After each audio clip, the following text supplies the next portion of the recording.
Weren't you in the, what were you in the Coast Guard or something? Or? No, I was in the Navy. But, Navy, so you know what a helicopter looks like. Well, we couldn't actually identify the craft. We could only see this light. Well, I mean, a helicopter doesn't go that fast. fast. Of course not. Of course not. No craft that we have could track that fast at that time. It and could be a turns, kid playing a Nintendo game, like that. and it was reflecting in the mirror. Yeah, that's it. Now, it's interesting that the movie that you're doing, Official Denial, is about exactly this thing, which is covering this stuff up, yeah?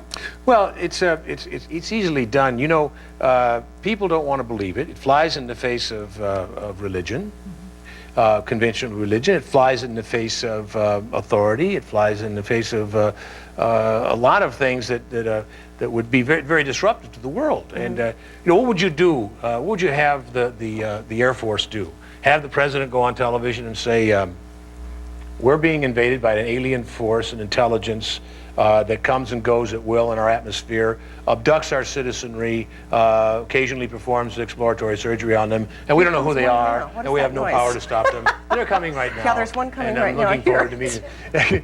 I mean, you know, that would really be a prescription for panic, right? I think it would. And anything that you hear on any of the sightings are very quickly discredited. Even this chap they made a movie about. People are walking around now with their tongues in their cheeks going, yeah, sure. You saw now, it, is this a real, the clip we're going to see, is this a real story? No, it's a, I looked upon it as a thesis, as more than science fiction, because it's too, the story that's told here, and I won't blow the ending for you, is the premise is too immediate and too believable. The solution is too believable to treat it as science fiction. It's too plausible. Well, let's take a look at a clip from Official Denial. It's the Extraterrestrial Biological Entity Isolation Unit, EBISO for short.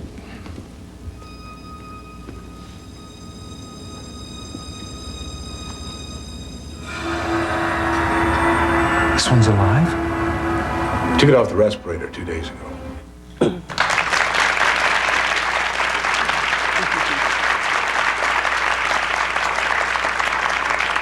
Now, Star Trek, I was surprised to hear that the Next Generation actually consults NASA about your scripts. Well, I think we kind of have a relationship with NASA.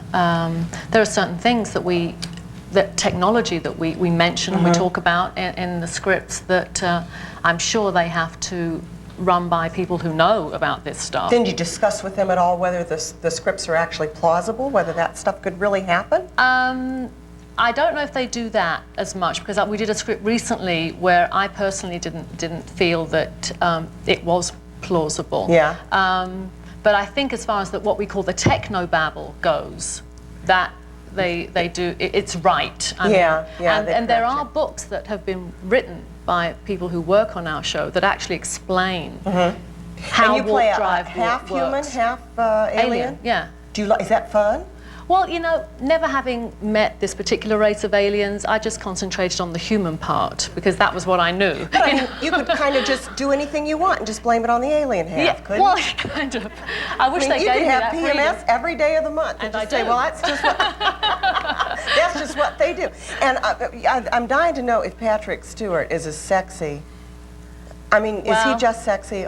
Well, my personal exude taste. Well, my personal taste in men is more to the kind of longer-haired rock and roll type of person like my husband. Or the any-haired. You said it. I didn't. Don't get me in trouble now, Vicki. But he's pretty sexy. But he is sexy. Hair. He's not my taste. But I mean, Patrick, I hope I'm not digging a huge hole here. But did you know he was going to be a sex symbol? I told him he was. I told him in the first season when I was going out to conventions and meeting fans, and the girls were screaming when I mentioned his name. And I came back and I said, Patrick, you're going to be a sex symbol. And he went, oh, don't be ridiculous, darling. And who's having the last laugh now? We're going to take a break now. When we come back, two of the crewmen from the original Starship Enterprise, the legendary Scotty and Chekhov, will be here. And later, the real-life scientists from Steven Spielberg's Close Encounters. And as we go to break, here is Marina in Star Trek: The Next Generation. Looking back on the past few days, it's as though I'm looking at a holodeck projection of someone else. That's how it seemed to all of us. Thanks for sticking by me. I always will. Even when you're old and gray.